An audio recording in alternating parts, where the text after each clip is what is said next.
Thanks for tuning to Sin's Workshop. I hope you're all having a wonderful day. So today we are going to be reviewing The Unmaking of June Farrow by Adrienne Young. This is a really trippy book. This was my book club pick for the Read with Sin's Workshop book club. And it was just so trippy. So June discovers that the women in her family have the ability to kind of travel back in time with the help of a locket. And they do this because somewhere along the line, and this part isn't really clear and it's not really explained, they were kind of cursed to live dual timelines in a way. And anytime that they see a door, if they walk through the door holding the timepiece, they travel back to whatever date is set on that timepiece. June has no idea about this. She finds out after her grandmother's dead. She gets a letter that says, "Trust me." And then everything is kind of just unloaded on her while she's grieving for the loss of her only family member.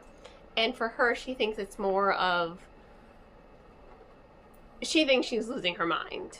She thinks she's seeing hallucinations. She thinks she's just going crazy. But actually, no, her mind is in two places at once. And it's so trippy.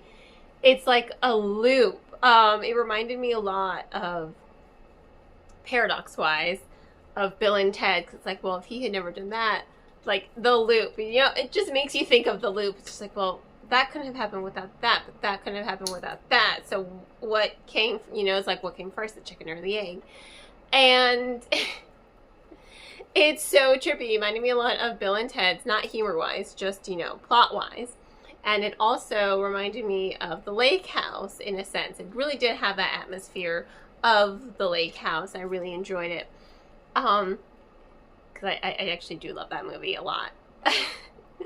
But it was really wild. And it moves both fast and not fast at the same time, if that makes sense, which I'm certain it doesn't. It's like a paradox in itself.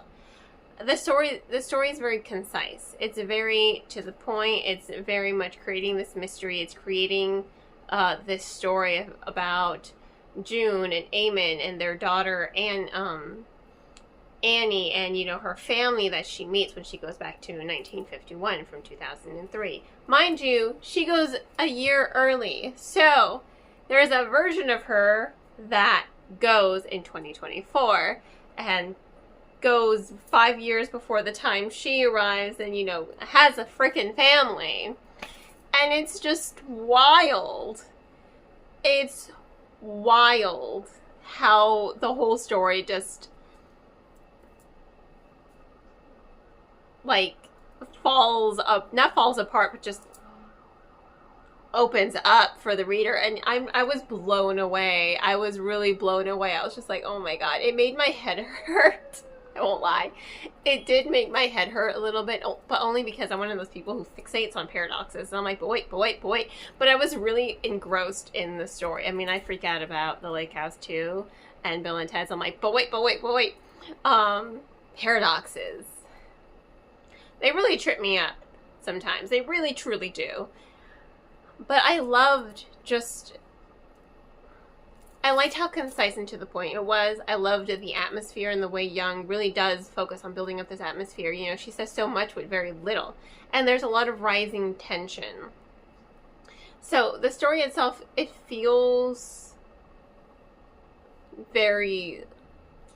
See, I don't want to say it feels slow, because it doesn't feel slow, but I guess steady. It feels very steady, but that rising tension and the numerous plot twists, because there are a ton, and every single time paradox and everything that's kind of just thrown at June is just like mind-blowing, and it just keeps you engaged as a reader.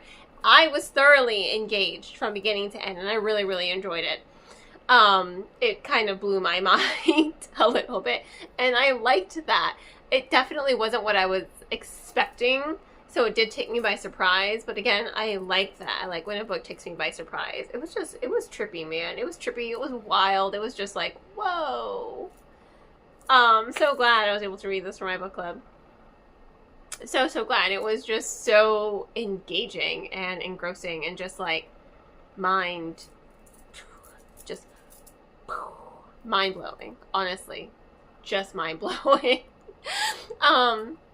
So I will of course include links in the description on where you can purchase the book if you so desire. On that note, please don't forget to like, subscribe, and share with all your book loving friends. Thanks again for tuning in, and I hope you all have a wonderful rest of your day.